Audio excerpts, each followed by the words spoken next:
Hello बच्चों, let's read the question. Question says which of the following statement is or are not correct. हम incorrect statement find करा है. 1. Calyx and corolla are the reproductive organs of flower. 2. Zygomorphic flower can be divided into two equal radial halves in any radial plane. 3. Flowers without bracts are termed as bracteate. 4th, parthenocarpic fruit is formed after fertilization of the ovary. 5th, in legumes seed is non-endospermic. 6th, radical buds develop on roots. तो आइए हम इसका की concept discuss कर लेते हैं. इस question का की कंसेप्ट हमारा है about morphology in flowering plants.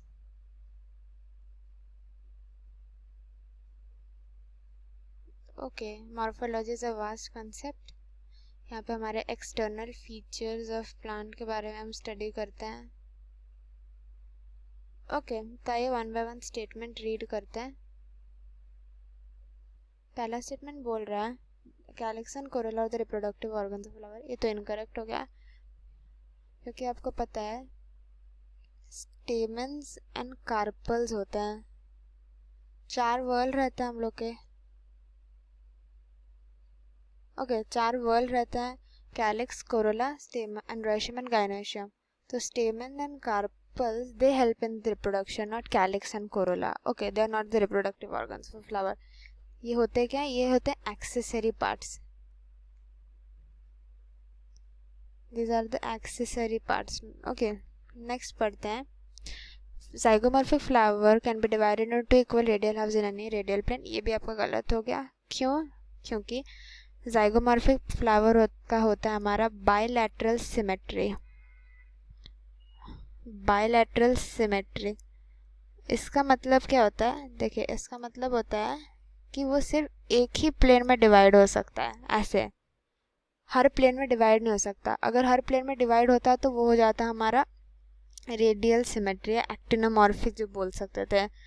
But zygomorphic and इसके एग्जांपल हो जाएंगे पी ज़ाइगोमॉर्फिक के, बीन एक्सेट्रा. ओके, आइए थर्ड पढ़ते हैं. थर्ड बोल रहा है flowers without bract are termed as bracteate. नहीं, ये रॉन्ग हो गया. सबसे पहले समझते ब्रैक्ट्स होते क्या है. Bracts. What are bracts? Now, they are reduced leaf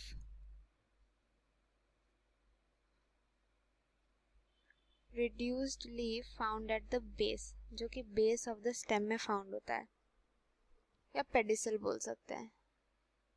okay, base of pedicel. Okay,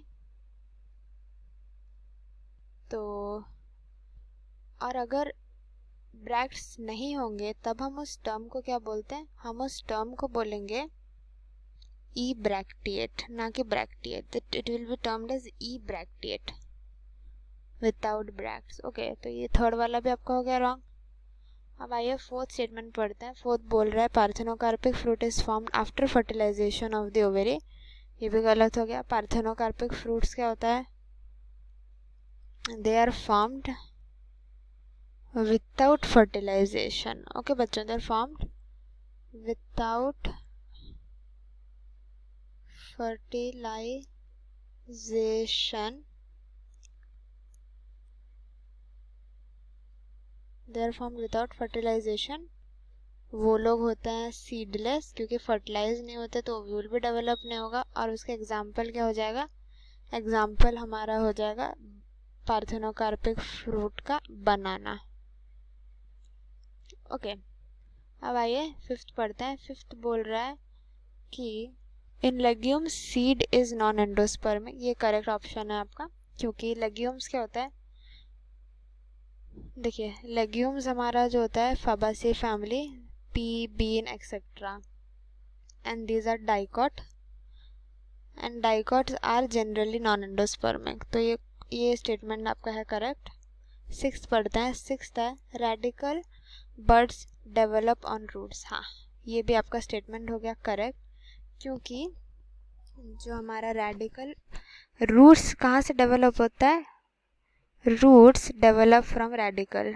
radical एक कॉटलेडन का पार्ट है। प्लूमियल रेडिकल, रेडिकल जो होता है वो अंडरग्राउंड रहता है एंड वहाँ से रूट्स डेवलप होता है। तो रूट्स जो होता है arise from radical, okay, arise from radical. तो आपके इनकरेक्ट ऑप्शंस हो गए 1 2 एंड 3 4। तो आपका जो हमें फाइंड करना था आंसर, आंसर आपका A. Okay, 1 2 3 and 4 are incorrect options. तो होपफुली बच्चे आपको समझ आया। Thank you so much and best of luck.